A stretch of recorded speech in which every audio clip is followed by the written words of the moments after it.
नमस्कार दोस्तों, स्वागत है आपका आपके अपने चैनल वे ऑफ लाइफ में। तो आज हम बात करेंगे भगवान जगन्नाथ की। तो कौन है भगवान जगन्नाथ? क्यों पूरे भारतवर्ष में उनको इतना माना और पूजा जाता है? क्यों हर साल लाखों भक्त, करोड़ों भक्त उनके दर्शन के लिए आते हैं? आइए कथा शुरू करते हैं। तो कहा जाता है कि देश के पूर्वी छोर पर बंगाल की खाड़ी के किनारे बसा पूरी आस्था के पर्यटक का संगम है, जो ओडिशा की राजधानी भुवनेश्वर से 60 किलोमीटर की दूरी पर स्थित है। पुरी को देश के 4 धामों में से एक माना जाता है। स्थानीय मान्यता है कि कई वर्ष पूर्व नीलांचल पर्वत पर स्वयं भगवान नील माधव जगन्नाथ निवास करते थे। एक दिन राजा इंद्रद्युम्न को रात में भगवान विष्णु ने उनको सपने में आकर दर्शन दिए और कहा कि नीलांचल पर्वत की एक गुफा के अंदर मेरी एक प्रतिमा है, जिसे नील माधव कहते हैं। प्रभु बोले, तुम एक मंदिर बनवाओ और उसमें मेरी यह मूर्ति स्थापित कर दो। नीलांचल पर्वत पर सवर कबीला था, जिसका मुखिया विश्ववसु भगवान नील माधव का उपासक था और उसने मूर्ति को गुफा में छुपा कर रख दिया था। वह गुफा में उनकी पूजा करता था। राजा इंद्रद्युम्न ने अपने सेवक ब्राह्मण विद्यापति को मूर्ति लाने का कार्य सौंपा। विद्यापति ने मुखिया विश्ववसु की पुत्री से विवाह कर लिया। कुछ दिनों के बाद विद्यापति ने अपने ससुर विश्ववसु से भगवान नील माधव के दर्शन करने की इच्छा व्यक्त की। पहले तो विश्ववसु ने मना कर दिया, परंतु बाद में बेटी की जिद के कारण हाँ कर दी।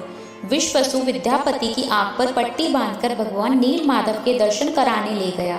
विद्यापति चतुराई करके जाते समय रास्ते में सरसों के दाने गिराता गया और बाद में सरसों के दानों के जरिए गुफा से मूर्ति चुराकर राजा को दे दी।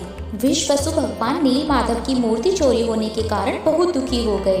अपने भक्त के दुख को देखकर भगवान भी दुखी हो गए और उसी गुफा में वापस लौट गए। जाते समय उन्होंने राजा इंद्रद्युम्न से वादा किया कि वह उनका एक विशाल मंदिर बनवा देगा, तो वह उनके पास जरूर लौट आएंगे।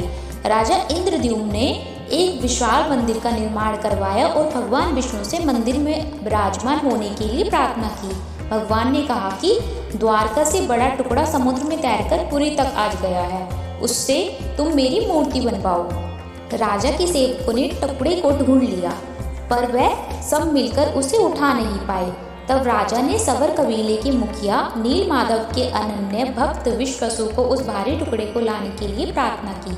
सबको बहुत आश्चर्य हुआ जब विश्ववसु भारी भरकम लकड़ी को उठाकर मंदिर तक ले आए। राजा इंद्रद्युम्न ने उस लकड़ी के टुकड़े की प्रतिमा बनाने के लिए कई कुशल कारीगर लगाए, पर उन कारीगरों में से कोई भी लकड़ी में एक छेनी तक नहीं लगा सका। तब सृजन के देवता भगवान विश्वकर्मा एक बुजुर्ग व्यक्ति का रूप धरकर आए।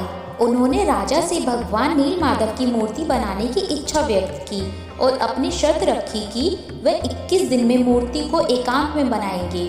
उन्हें कोई मूर्ति बनाते हुए नहीं देख सकता। राजा ने उनकी शर्त स्वीकार कर ली। अब लोगों को कमरे के अंदर से आरी, छेनी, हथौड़ी की आवाजें सुनाई दे रही थी। इसी बीच रानी गुंडीचा, जो राजा इंद्रद्युम्न की रानी थी, दरवाजे के पास गई, पर उसे कोई आवाज सुनाई नहीं दी। उसे लगा कि वह बूढ़ा कारीगर मर गया है। उसने घबराकर राजा को इसकी सूचना भिजवाई कि अंदर से किसी प्रकार की कोई आवाज सुनाई नहीं दे रही। राजा इंद्रद्युम्न भी चिंतित हो गए। उन्होंने शर्त की अनदेखी करते हुए कमरे का दरवाजा खोलने का आदेश दिया। जैसे ही कमरा खोला गया तो वह बूढ़ा व्यक्ति कहीं दिखाई नहीं दिया और कमरे में 3 अधूरी मूर्तियां प्राप्त हुई। भगवान नील माधव जगन्नाथ और उनके छोटे छोटे हाथ बने हुए थे, लेकिन उनकी टांगे नहीं बनी थी और सुभद्रा जी के तो हाथ पांव ही नहीं बने थे। भगवान जगन्नाथ ने उन्हें स्वप्न में दर्शन देकर कहा कि वह अब से काष्ठ की मूर्ति में ही प्रकट होकर भक्तों को दर्शन दिया करेंगे। राजा इंद्रद्युम्न ने इसे भगवान जगन्नाथ की इच्छा मानकर इन अपूर्व प्रतिमाओं को मंदिर में स्थापित कर दिया। इस प्रकार तब से भगवान जगन्नाथ और उनके भाई बहन इसी रूप में भक्तों को दर्शन दे रहे हैं। तो बोले भगवान जगन्नाथ की जय।